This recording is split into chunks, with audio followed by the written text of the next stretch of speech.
പ്രാർത്ഥനയ്ക്ക് മറുപടിയുണ്ട്, നിശ്ചയമായും മറുപടിയുണ്ട്.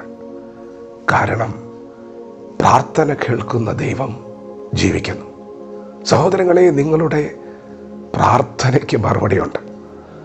നിങ്ങളെ തേടി വരും. നിശ്ചയമായും നിങ്ങൾ ആ മറുപടി കാണും. വിശുദ്ധ വേദപുസ്തകത്തിൽ നമുക്ക് വിവിധ നിലകളിൽ പ്രാർത്ഥനയെ പഠിക്കാം. തിരുവചനം പറയുന്നു, വിശ്വാസത്തോടുകൂടിയ പ്രാർത്ഥന ദീനക്കാരനെ രക്ഷിക്കും.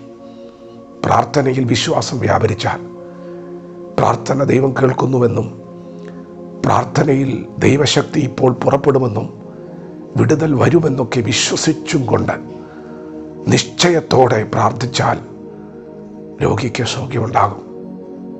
പിന്നെയും വിശുദ്ധ വേദപുസ്തകം നമുക്ക് വെളിച്ചം നൽകുകയാണ്. നീതിമാന്റെ ശ്രദ്ധയോടുകൂടിയ പ്രാർത്ഥന വളരെ ഫലിക്കുന്നു. യേശു കർത്താവ് ഗെത്സമനയിൽ അതിശ്രദ്ധയോടെ പ്രാർത്ഥിച്ചത് നമുക്ക് കാണാം. മടുത്തു പോകാതെ പ്രാർത്ഥിക്കണമെന്ന് തിരുവെഴുത്ത് പറഞ്ഞിട്ടുണ്ട്. ലജ്ജ കൂടാതെ മുട്ടുമ്പോൾ അവൻ കതക് തുറക്കുമെന്നും വേണ്ടുന്നിടത്തോളം കൊടുക്കുമെന്നും തിരുവെഴുത്ത് നമുക്ക് ഉറപ്പ് നൽകുന്നുണ്ട്. കണ്ണുനീരോടുകൂടിയ പ്രാർത്ഥന നമുക്ക് കാണാൻ കഴിയുന്നുണ്ട്. കണ്ണുനീരോടെ പ്രാർത്ഥിച്ചാൽ ആർപ്പോടൊരു കൊയ്ത്തുണ്ട്. പ്രിയപ്പെട്ടവരെ, ഒരു മനുഷ്യൻ്റെ അകത്ത് വചനം വസിക്കുമ്പോൾ വചനം ചൊല്ലിയുള്ള പ്രാർത്ഥന, വചനപ്രകാരമുള്ള പ്രാർത്ഥന, അതിന് ശക്തിയുണ്ട്, അതിന് മറുപടി വരും. പിന്നെ നമ്മുടെ ഹൃദയം ദൈവസന്നിധിയിൽ കുറ്റം വിധിക്കപ്പെടുന്നില്ലെങ്കിൽ, ഹൃദയത്തിൽ പ്രാഗൽഭ്യമുണ്ടെങ്കിൽ നാം ദൈവത്തോട് അപേക്ഷിക്കുമ്പോൾ അതിന് മറുപടി വരും. എന്നാൽ ഇന്ന് പകൽ പാപിയായ ഒരു മനുഷ്യൻ്റെ നിലവിളി നിങ്ങൾ കേൾക്കണമേ. ആരാണ് നിലവിളിക്കുന്നതെന്നറിയാമോ? ദൈവഭക്തനായ ദാവീദാണ്. ദാവീദ് ദൈവത്തോട് നിലവിളിക്കുകയാണ്, ദൈവമേ, സംഖ്യയില്ലാത്ത അനർത്ഥങ്ങൾ എന്നെ ചുറ്റിയിരിക്കുന്നു. മേൽപോട്ട് നോക്കുവാൻ കഴിയാതെ വണ്ണം അകൃത്യങ്ങൾ എന്നെ എത്തിപ്പിടിച്ചിരിക്കുന്നു. അവ എണ്ണിയാൽ എൻ്റെ തലയിലെ രോമങ്ങളിലും അധികം. ഞാൻ ധൈര്യഹീനനായിരിക്കുന്നു. പ്രിയപ്പെട്ടവരെ, ജീവിതത്തിൽ തെറ്റുപറ്റിപ്പോയൊരു മനുഷ്യൻ ദൈവത്തിൻ്റെ മുഖത്തേക്ക് നോക്കുവാൻ കഴിയാതെ, മേൽപോട്ട് നോക്കുവാൻ കഴിയാതെ, അവൻ്റെ അകത്ത് പാപബോധം വന്നിട്ട് അവൻ്റെ അകൃത്യങ്ങൾ തലയിലെ രോമങ്ങളിലേക്കാളും അധികമെന്നറിഞ്ഞ് അവൻ ധൈര്യം നഷ്ടപ്പെട്ടിട്ടും അവൻ പ്രാർത്ഥിക്കുകയാണ്.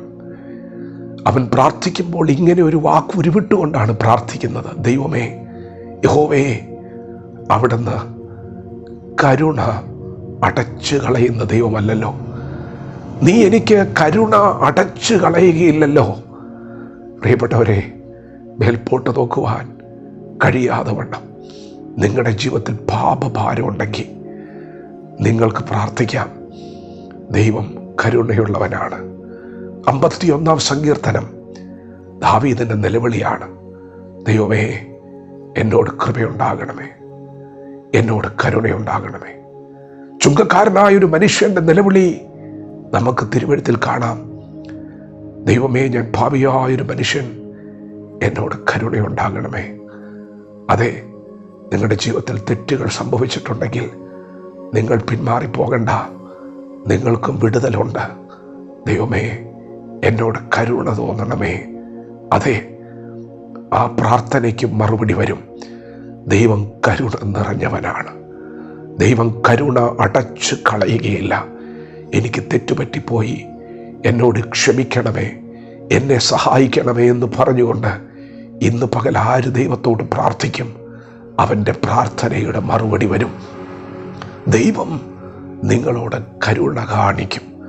ദൈവം നിങ്ങളോട് മനസ്സലിയും. യേശു കർത്താവിൻ്റെ അടുക്കൽ വന്ന രോഗികളിൽ പലരും പാപികളായിരുന്നു. ഒരു പക്ഷവാതക്കാരനോട് യേശു പറഞ്ഞു, നിന്റെ പാപം മോചിച്ചിരിക്കുന്നു എന്ന്.